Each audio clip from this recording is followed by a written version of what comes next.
This is the Coretex Athletic Review.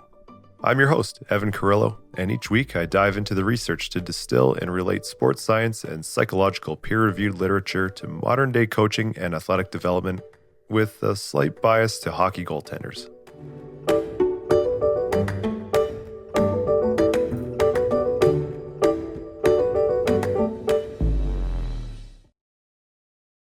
Here's an easy way to one-up your boss if you work in retail or sales. At some point, you'll probably hear them say, "The customer is always right." And of course, this will happen right after a frustrating encounter you just had with a customer when you just wanted your boss to do what's right and have your back. It's important to be accurate, so perhaps remind them that the phrase was originally intended to mean, "The customer is always right" in matters of taste. The qualifying clause just sort of disappeared at some point, but it captures the spirit of what the phrase was actually intended to signal, that if the customer wants to come in and buy something stupid or finance a truck for 9 years, that they're right to do so, so go ahead and sell it to them. At some point, though, the phrase drifted to use it against employees and keep them subordinate in hostile moments where they didn't say or do something to reflect poorly upon the company. Here's another one that exists in our modern lexicon that's only half of the original. Jack of all trades, master of none. This is used in moments when someone knows a bit about a lot of different things, but perhaps lacks an in-depth knowledge of any one subject and is often intended as a slight against them. A later extension of this phrase reframes it as Jack of all trades and master of none, but oftentimes better than a master of one. The complete phrase flips the meaning entirely when the shortened is just used as an insult. This is a sort of semantic drift, or more specifically, what's called an ellipsis, where part of a phrase is dropped over time, with the shortened version inheriting the authority of the original, even though the missing clause carried an important qualifier that totally flips the meaning. All right, here's one more just for fun. Great minds think alike. This is a case where the truncated version is actually meant as a compliment, perhaps used in a brainstorming session with a colleague or a friend. But to be a hair in the soup, the full phrase has the opposite intent, and it goes, "Great minds think alike, but fools seldom differ." The shortened phrase, flattering agreement, with the full version warning against it. Now, I don't teach language arts anymore, and God bless those that do and have to grade all of those ChatGPT-generated essays, so I'll shift away from the literacy lesson here, after just one more phrase. You never forget how to ride a bike. This isn't in the same arena as those other phrases, but for athletic purposes, there's an additional qualifier that leads us to this week's article, and it goes, "You never forget how to ride a bike, but over periods of non-use, your accuracy and precision greatly diminishes." It's true in a narrower sense that you don't forget the basic pattern, but you will become detuned over time. That's exactly what this paper looks at, not whether skills disappear over time, but what happens to them after some period of non-use.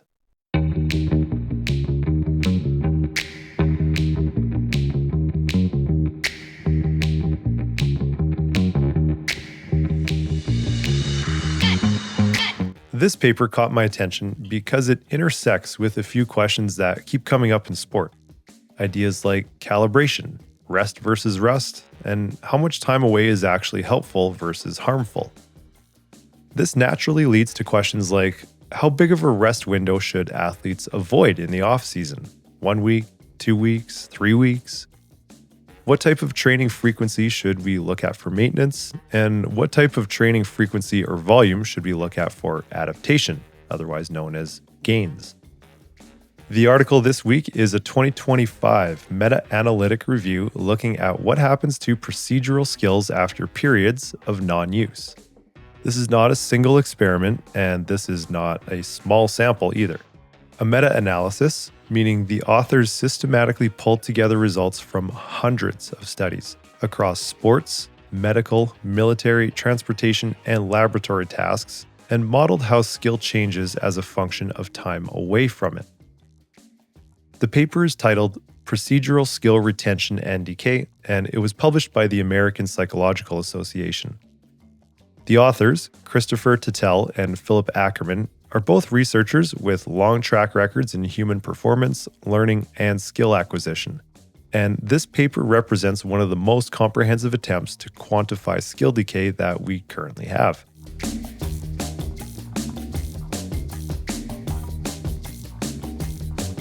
In total, the analysis includes over 400 reports and more than 1,000 effect sizes, which matters because it lets the authors move beyond anecdotes or short-term studies and actually model how performance drifts with time. It gives them a metric that they can put a number to. The paper opens with a specific focus. We know a lot about how skills are acquired, how people learn new movements, how practice improves performance, and how training shapes ability. What we know far less about is what happens after that learning phase, specifically, what happens to a skill when practice stops or becomes infrequent. Think of this as what happens to all of your accumulated skill once your playing season stops and you enter the off season. The authors point out that most skill learning studies are designed around acquisition. Participants practice a task, performance improves, and the study ends. Sometimes there's a short follow-up test, days or weeks later, but longer gaps, months or years, are rarely examined in this systematic way. As a result, we have a lot of language around skill decay, things like rust, loss, or forgetting, but fewer quantitative descriptors around something like which parts of performance are most vulnerable to non-use.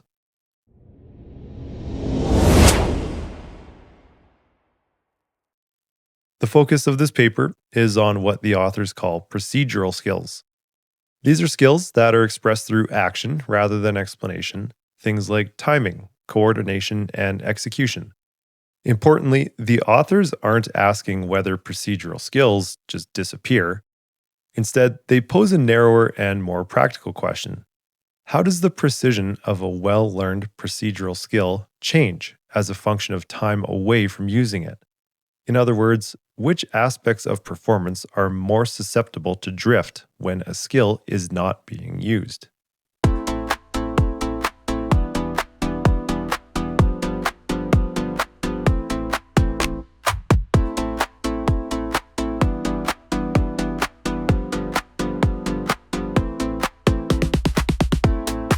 So, what did this analysis find?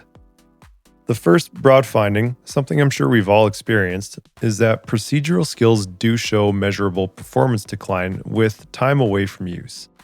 Of course, not a disappearance and not a sudden loss, but a gradual decline in performance as periods of non-use or even intermittent use accumulate. Importantly, the authors model time away as a continuous variable, not short versus long breaks. This means they're not looking for a specific point where skill suddenly drops off, but whether performance shows a systematic relationship with time away at all. Across the dataset, the relationship is consistently present. What tends to be more vulnerable under conditions of reduced use is things like precision and consistency. Those tend to decrease first, and depending on the sport or position, that can be a big deal. Across a very large and diverse body of evidence, procedural skills are not static. Reduced use is reliably associated with reduced performance.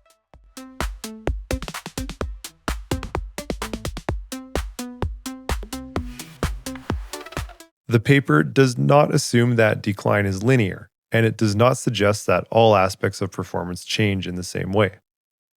This means that the rate of decline is different for different people, different sports, different positions, and different skills. Specifically, when the authors separate performance outcomes into different dimensions, they find that accuracy-based measures are more vulnerable to time away than speed-based measures. In other words, the parts of the skill that depend on precision, fine control, and correct scaling, like timing and muscle modulation, tend to degrade more than the ability to execute the movement at speed. This distinction shows up consistently across task types, even though the specific skills and testing environments widely varied.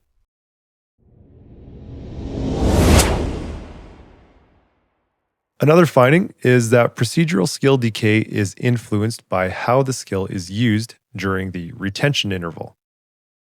Think of that as the off season, where practice or game frequency is less than in season, but the goal isn't so much performance here as much as it is getting some rest without becoming too rusty.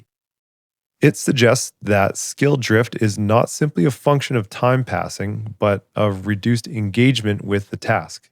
In other words, this isn't a story about a clock running in the background. It's a story about how often a skill is actually engaged during the retention interval. This paper doesn't prescribe what intermittent use should look like in terms of, say, once per week or twice a week or 3 times a week of off season training, but it does show that performance change is sensitive to patterns of use, not just elapsed time. There is some research about recalibrating skills that would better speak to these shorter term non use periods, perhaps a topic for a later episode. This analysis shows that skill retention is sensitive to usage patterns, not just the length of the break. And that distinction matters because it suggests that performance change reflects a loss of calibration rather than simple forgetting. We're governed by an adaptable nervous system, susceptible to noise, a system that responds to reduced interaction with the task, not merely just to time passing. So, when the authors talk about decay, they're not describing an inevitable process that unfolds the moment practice stops. They're describing a performance system that remains responsive to use and becomes less precise as that use becomes less frequent.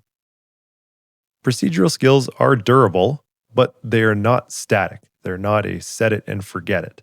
When they are not being used, what changes first is not whether the skill can be performed, but how precisely and consistently it can be executed.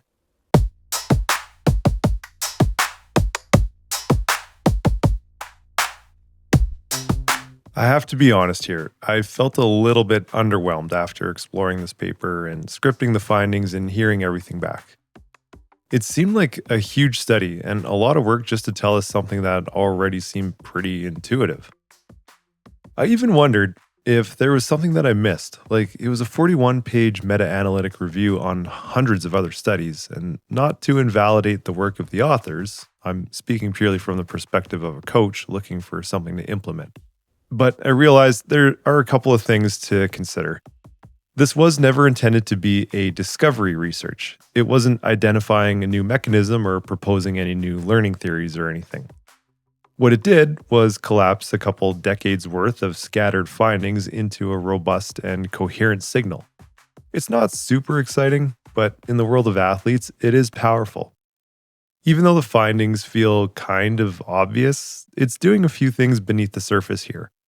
It rules out some basic assumptions that people may also have considered just as intuitive prior to this research. Assumptions like procedural skills are basically permanent. They're not. Or that time away only matters after long layoffs. It doesn't. Or that decay is mostly about forgetting how to do the movement at all. Or that all dimensions of performance decay together. They don't. Although this research isn't loud about quashing these assumptions, it does statistically disprove them. It highlights that binary think, like, do they still have the skill or not? Would be better framed as the skill remains, but the control of it degrades. If you've ever had the chance to compete against an ex-pro in pretty much any sport, you've probably experienced this. I don't know if it's fair to say that the findings were really obvious, as I'm sure there would be some debate, but perhaps intuitive confirmation. But what this paper does add is scale, consistency, and boundaries to that intuition. There's one important caveat here that the paper doesn't directly address, but I think it's worth mentioning. This is from my own experience, both as an athlete and now as a coach, that the paper just got me thinking about. When we talk about procedural skills drifting with time away, we've mostly been talking about accuracy, timing, and consistency, the precision side of performance. But in many sports, precision isn't the whole picture. Those skills also need to be appropriately scaled in terms of force, speed, strength, or power. These strength or power scaling demands look very different depending on the sport. In something like darts or billiards, the strength and force parameters are relatively stable and even pretty low. In sports like hockey, football, baseball, or track and field, those parameters are much higher and change substantially as athletes grow, get stronger, or faster.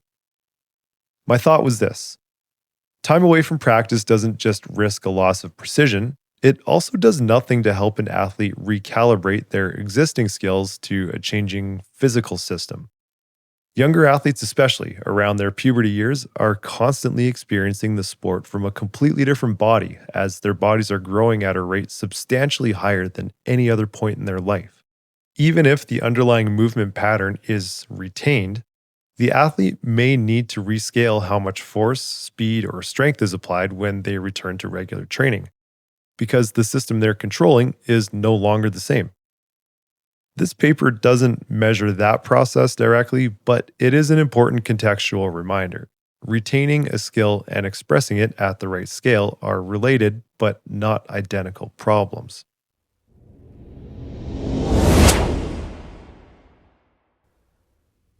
To wrap up this episode, every athlete eventually has to answer a simple question: what do I want out of this sport? Different goals demand different approaches, and the offseason becomes a decision point, whether it's used primarily for gains, maintenance, or in some cases, genuine rest if burnout's starting to creep in. That connects back to ideas I've covered in earlier episodes, including episode 3 on the stratification of different levels of sport. The training environment you choose and the culture you buy into, it matters. Ultimately, the offseason doesn't have a single correct form. Its shape depends on the athlete, their context, and their long-term goals. That does it for this week's episode. There may have been a back-end RSS feed issue with last week's episode, but they are still posting every Thursday morning, bright and early at 6 a.m. Mountain Standard Time. You can listen on Apple, Spotify, and wherever else you get your podcasts, as well as on YouTube at the channel Coretex Goaltender Development. This is early in the rebranding phase to Coretex Athletics, which still specializes in goaltender development, but shifting a bit to better leverage my experience in athletic research and physical education.